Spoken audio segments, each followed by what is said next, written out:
दूत ने राजा द्रुपद के पास आ उन्हें एकांत में ले जाकर कहा, राजन, आपने दशार्ण राज को धोखा दिया है। इसलिए उन्होंने बड़े क्रोध में भरकर कहा है कि तुमने मोहवश अपनी कन्या के साथ मेरी कन्या का विवाह कराकर मेरा बड़ा अपमान किया है। तुम्हारा यह विचार बड़ा ही खोटा था, इसलिए अब तुम इस धोखे का फल भोगने को तैयार हो जाओ। अब तुम्हारे कुटुंब और मंत्रियों सहित तुम्हें नष्ट कर दूंगा। राजन, दूत की यह बात सुनकर पकड़े हुए चोर के समान द्रुपद का मुंह बंद हो गया। उन्होंने ऐसी बात नहीं है यह कहकर उस दूत के द्वारा अपने समधी के मनाने के लिए बड़ा प्रयत्न किया, किंतु हिरण्यवर्मा ने फिर भी पक्का पता लगा लिया कि वह पंचाल राज की पुत्री ही है। इसलिए वह तुरंत ही पंचाल देश पर चढ़ाई करने के लिए नगर से बाहर निकल पड़ा। उस समय उसके साथी राजाओं ने यही निश्चय किया कि यदि शिखंडी कन्या हो तो हम लोग पंचाल राज को कैद करके अपने नगर में ले आएंगे तथा पंचाल देश में दूसरे राजा को गद्दी पर बैठा देंगे।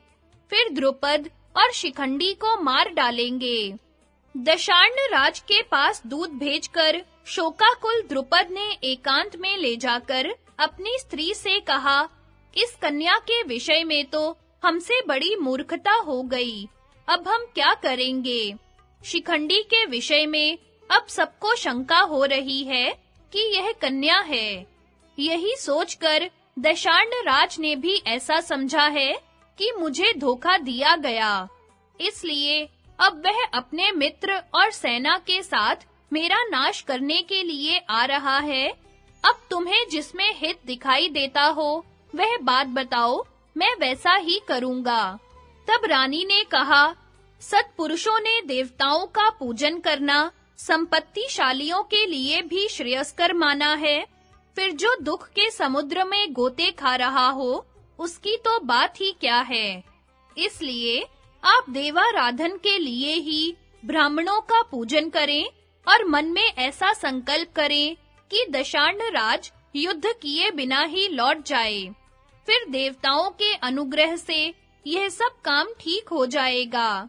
देवताओं की कृपा और मनुष्य का उद्योग, ये दोनों जब मिल जाते हैं तो कार्य पूर्णतया सिद्ध हो जाता है, और यदि इनमें आपस में विरोध रहता है तो सफलता नहीं मिलती। अतः आप मंत्रियों के द्वारा नगर के शासन का सुप्रबंध कर देवताओं का यथेष्ट पूजन कीजिए।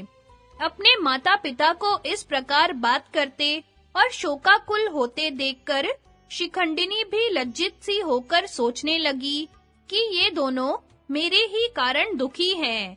इसलिए उसने अपने प्राण त्यागने का निश्चय किया। यह सोचकर वह घर से निकलकर एक निर्जन वन में चली गई।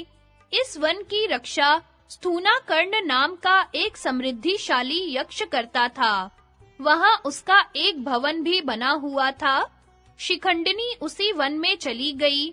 उसने बहुत समय तक निराहार रहकर अपने शरीर को सुखा डाला। एक दिन स्थूनाकर्ण ने उसे दर्शन देकर पूछा, कन्ये, तेरा यह अनुष्ठान किस उद्देश्य से है? तू मुझे अभी बता, मैं तेरा काम कर दूंगा। शिखंडिनी ने बार-बार कहा कि तुमसे मेरा काम नहीं हो सकेगा, किंतु यक्ष ने यही कहा कि मैं उसे बहुत जल्द कर दूंगा। मैं कुबेर का अनुचर हूँ और वर देने के लिए ही आया हूँ। तुझे जो कहना हो वह कह दे, मैं तुझे न देने योग्य वस्तु भी दे दूंगा। तब शिखंडिनी ने अपना सारा वृत्तांत स्थूणाकर्ण से कह दिया और कहा कि तुमने मेरा दुख दूर करने की प्रतिज्ञा की है, अतः ऐसा करो कि मैं तुम्हारी कृपा से एक सुंदर पुरुष बन जाऊं।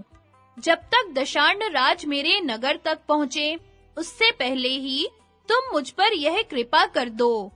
यक्ष ने कहा, तुम्हारा यह काम तो हो जाएगा, किंतु इसमें एक शर्त है। मैं कुछ समय के लिए तुम्हें अपना पुरुषत्व दे दूंगा, किंतु यह सत्य प्रतिज्ञा कर जाओ कि फिर उसे लौटाने के लिए तुम यहाँ आ जाओगी। इतने दिन तक मैं तुम्हारे स्त्रीत्व को धारण करूंगा। शिखंडी ने कहा, ठीक है, मैं तुम्हारा पुरुषत्व लौटा दूंगी। थोड़े दिन के लिए ही तुम मेरा स्त्रीत्व ग्रहण कर लो। जिस समय राजा हिरण्यवर्मा दशार्ण देश को लौट जाएगा, उस समय मैं फिर कन्या हो जाऊंगी और तुम पुरुष हो जाना। इस प्रकार जब उन दोनों ने प्रतिज्ञा कर ली, तो उन्होंने आपस में शरीर बदल लिया। स्थूणाकर्ण यक्ष ने स्त्रीत्व धारण कर लिया और शिखंडी को यक्ष का देदीप्यमान रूप प्राप्त हो गया। इस प्रकार पुरुषत्व पाकर शिखंडी बड़ा प्रसन्न हुआ और पंचाल नगर में अपने पिता के पास चला आया। यह घटना जैसे-जैसे हुई थी, वह सब वृत्तांत उसने द्रुपद को सुना दिया। इससे द्रुपद को बड़ी प्रसन्नता हुई। उन्हें और उनकी स्त्री को भगवान शंकर की बात याद हो आई। फिर उन्होंने दशार्ण राज के पास दूत भेजकर कहलाया, आप स्वयं मेरे यहाँ आइए और देख लीजिए कि मेरा पुत्र पुरुष ही है। किसी व्यक्ति ने आपसे जो झूठी बात कही है, वह मानने योग्य नहीं है। राजा द्रुपद का संदेश पाकर दशार्ण राज ने शिखंडी की परीक्षा के लिए कुछ युवतियों को भेजा। उन्होंने उसके वास्तविक स्वरूप को जानकर बड़ी प्रसन्नता से सब बातें हिरण्यवर्मा को सुना दी और कह दिया कि राजकुमार शिखंडी पुरुष ही है। तब राजा हिरण्यवर्मा बड़ी प्रसन्नता से द्रुपद के नगर में आया और समधी से मिलकर बड़े हर्ष से कुछ दिन वहां रहा। उसने शिखंडी को हाथी, घोड़े, गौ और बहुत सी दासियां भेंट की। द्रुपद ने भी उसका अच्छा सत्कार किया। इस प्रकार संदेह दूर हो जाने से वह बहुत प्रसन्न हुआ और अपनी पुत्री को झिड़क कर अपनी राजधानी को चला गया। इसी बीच में किसी दिन यक्षराज कुबेर घूमते-घूमते स्थूणाकर्ण के स्थान पर पहुंच गए। स्थूणाकर्ण का घर रंग-बिरंगे सुगंधित पुष्पों से सजा हुआ था।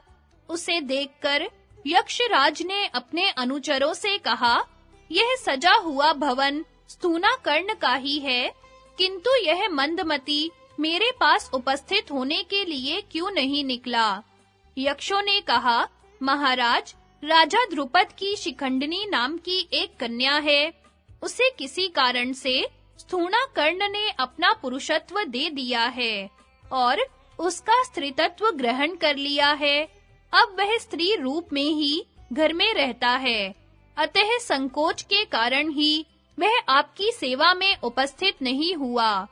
यह सुनकर आप जैसा उचित समझें वैसा करें। तब कुबेर ने कहा, अच्छा, तुम स्थूण को मेरे सामने हाजिर करो, मैं उसे दंड दूंगा। इस प्रकार बुलाए जाने पर स्थूणाकर्ण स्त्री रूप में ही बड़े संकोच से कुबेर के पास आकर खड़ा हो गया। उस पर क्रुद्ध होकर कुबेर ने शाप दिया कि अब यह पापी यक्ष इसी प्रकार स्त्री रूप में ही रहेगा।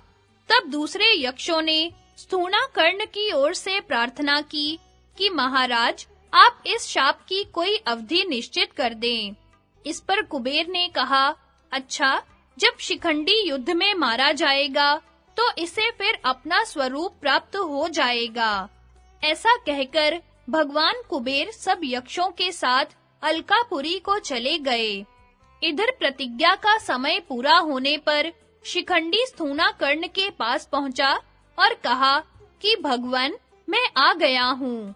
स्थूणाकर्ण ने शिखंडी को अपनी प्रतिज्ञा के अनुसार समय पर उपस्थित हुआ देख बार-बार अपनी प्रसन्नता प्रकट की और उसे सारा वृत्तांत सुना दिया। उसकी बात सुनकर शिखंडी को बड़ी प्रसन्नता हुई और वह अपने नगर को लौट आया। शिखंडी का इस प्रकार काम बना देख राजा द्रुपद और सब बंधु-बांधवों को बड़ी प्रसन्नता हुई। इसके बाद द्रुपद ने उसे धनुर्विद्या सीखने के लिए द्रोणाचार्य जी को सौंप दिया। फिर शिखंडी और धृष्टद्युम्न ने तुम्हारे साथ ही ग्रहण, धारण, प्रयोग और प्रतिकार इन 4 अंगों के सहित धनुर्वेद की शिक्षा प्राप्त की। मैंने मूर्ख, बहरे और अंधे से दिख पड़ने वाले जो गुप्तचर इन द्रुपद के पास नियुक्त कर रखे थे, उन्होंने ही मुझे ये सब बातें बताई हैं। राजन, इस प्रकार यह द्रुपद का पुत्र महारथी शिखंडी पहले स्त्री था और बाद में पुरुष हो गया है। यह यदि हाथ में धनुष लेकर मेरे सामने युद्ध करने के लिए आएगा, तो न तो एक क्षण भी इसकी ओर देखूंगा और न इस पर शस्त्र ही छोड़ूंगा। यदि भीष्म स्त्री की हत्या करेगा, तो साधुजन उसकी निंदा करेंगे। इसलिए इसे रण में उपस्थित देखकर भी मैं इस पर हाथ नहीं छोड़ूंगा। वैशंपायन जी कहते हैं, भीष्म की यह बात सुनकर कुरुराज दुर्योधन कुछ देर तक विचार करता रहा, फिर उसे भीष्म की बात उचित ही जान पड़ी। दुर्योधन के प्रति भीष्मादि का और युधिष्ठिर के प्रति अर्जुन का बल वर्णन। संजय ने कहा, महाराज, वह रात बीतने पर जब प्रातः काल हुआ, तो आपके पुत्र दुर्योधन ने पितामह भीष्म से पूछा, दादाजी, पांडुनंदन युधिष्ठिर की जो यह असंख्य पैदल, हाथी, घोड़े और महारथियों से पूर्ण प्रबल वाहिनी हम लोगों से युद्ध करने के लिए तैयार हो रही है, इसे आप कितने दिनों में नष्ट कर सकते हैं? तथा आचार्य द्रोण, कृप, कर्ण और अश्वत्थामा को इसका नाश करने में कितना समय लगेगा?